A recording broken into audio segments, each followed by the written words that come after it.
Welcome to the deep dive. Today, we're diving into a story about, well, you could say it involves brushing up on a whole lot of A something. whole lot of toothbrushes, to be exact. Yeah, 7,000 to be exact. We're going to unpack a wild story about an alleged $19 million Amazon scam. Yeah, this one's got it all. Allegedly shady dealings, e-commerce shenanigans, and enough toothbrushes to, well, To make you wonder who needs that many toothbrushes. exactly. But that's what we're here to uncover, right? Now, you might be thinking, okay, interesting, but is this really deep dive material? And here's the thing. It absolutely is. This isn't just some random internet oddity. This story exposes those hidden vulnerabilities in the online marketplaces we use every single day. It really makes you think, huh? It does. So let's get into it. This story revolves around four brothers, the Abrahams, Yoel, Heschel, Zish, and Shmuel.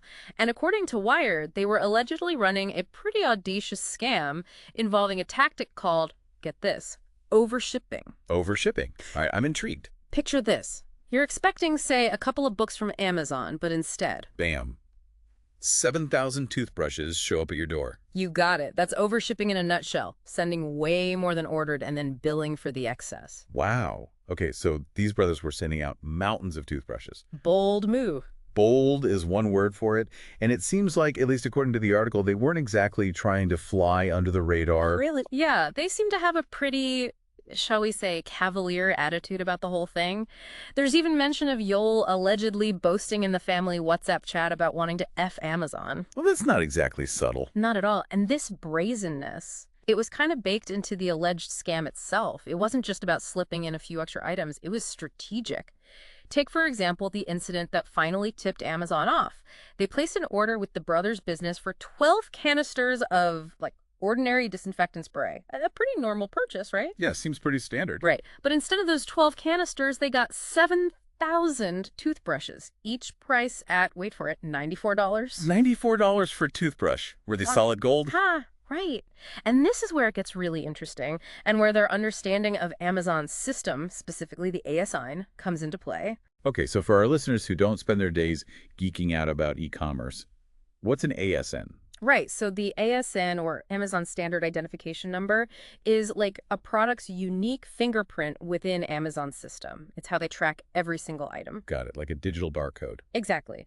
So instead of using the ASN for, the disinfectant spray, they allegedly use the ASN for the toothbrushes. Tricky. So they essentially tricked the system into thinking they delivered the right product. Exactly. And just like that, they were able to allegedly bill Amazon for over $650,000 for that single shipment. Wow, talk about a pricey bait and switch. $650,000 worth of bait. And this was just one instance. The brothers are accused of pulling this trick with various products, allegedly racking up a total of $19 million in fraudulent charges. Okay, so we're talking about a massive operation here, which begs the question, how on earth did they manage to slip through the cracks for so long?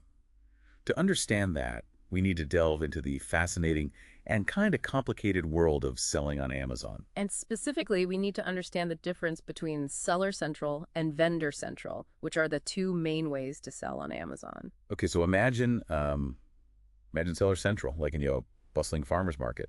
You, the customer, get to walk around, you interact with the vendors directly, maybe haggle a bit over the price of those organic carrots. And then you've got Vendor Central, which is more like, More like that massive big box supermarket. Think rows and rows of perfectly stacked products, everything uniform and, efficient. but instead of individual farmers selling their goods, It's the supermarket itself, in this case Amazon, buying everything wholesale and then reselling it to you. okay, so that's a key distinction. And in the case of the Abraham brothers, they were allegedly operating on. Vendor Central, which is a really important detail here. See, on Seller Central, Amazon's playing a more hands-off role. Right, they're providing the platform, like the online marketplace itself, but the individual sellers are responsible for their own products and transactions. But with Vendor Central, Amazon becomes the customer. They're buying directly from vendors, like the brothers in this case, and then they handle the whole process of listing those products, selling them, shipping them, the whole 9 yards. So Vendor Central is kind of like the, what would you say, the express lane of Amazon selling? In a sense, yeah. It's all about scale and efficiency, moving huge volumes of products. But that efficiency can sometimes create, well, vulnerabilities, let's say. Okay, I see where you're going with this. Think of it this way. If you're managing a small farmer's market, it's pretty easy to keep an eye on all the vendors, make sure things are running smoothly. But when you're running a mega supermarket chain, You need systems, automation. exactly, you need those systems to handle that crazy volume. Yeah. And Amazon relies heavily on algorithms and automated processes to manage Vendor Central. Which, I mean, makes sense given the sheer scale of their operation. Totally.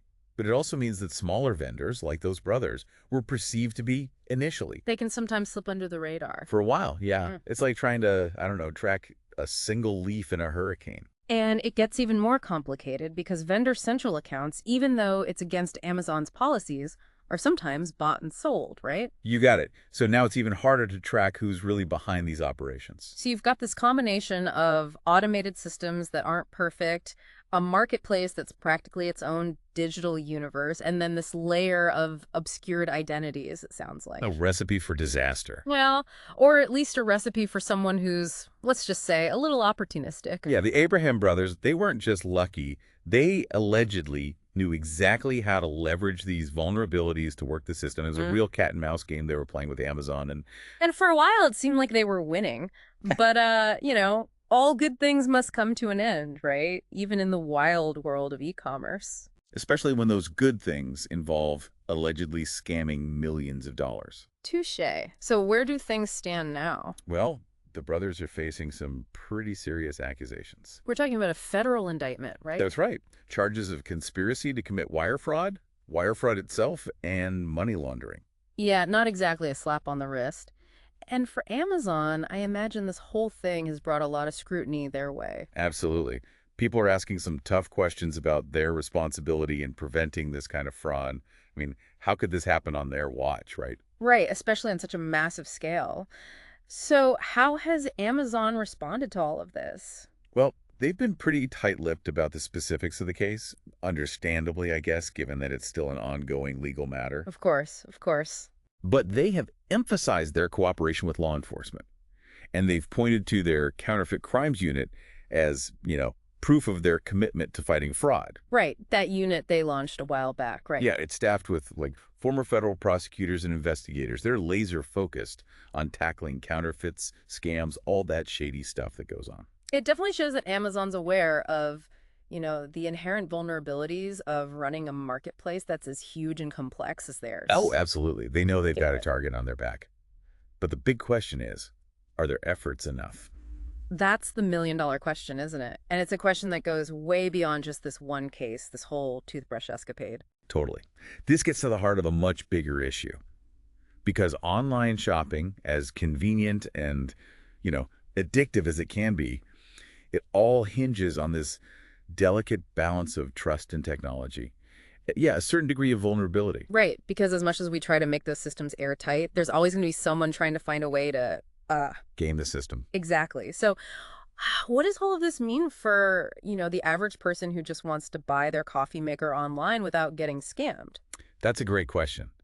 I think for starters, it's a reminder to be a more informed, aware shopper. Yeah. Like when you're about to hit that buy now button, take a second to think about the whole picture. The vast network of systems and safeguards, or sometimes lack thereof, that are, working behind the scenes. Yeah, and remember that you, the consumer, you play a crucial role in keeping those marketplaces safe. By being vigilant, reporting any suspicious activity, don't be afraid to speak up. Because in the end, it's a shared responsibility, right? We can't just rely on Amazon or any other company, for that matter, to catch every single bad actor out there. Exactly. We've got to do our part, too. And on that note, that wraps up today's deep dive into the world of e-commerce, algorithms, and 7,000 toothbrushes. Who knew, right? I never know what you're going to get. That's the truth. We'll be back next week with another deep dive into, well, who knows what fascinating topic. Until then, happy shopping, everybody, and stay curious.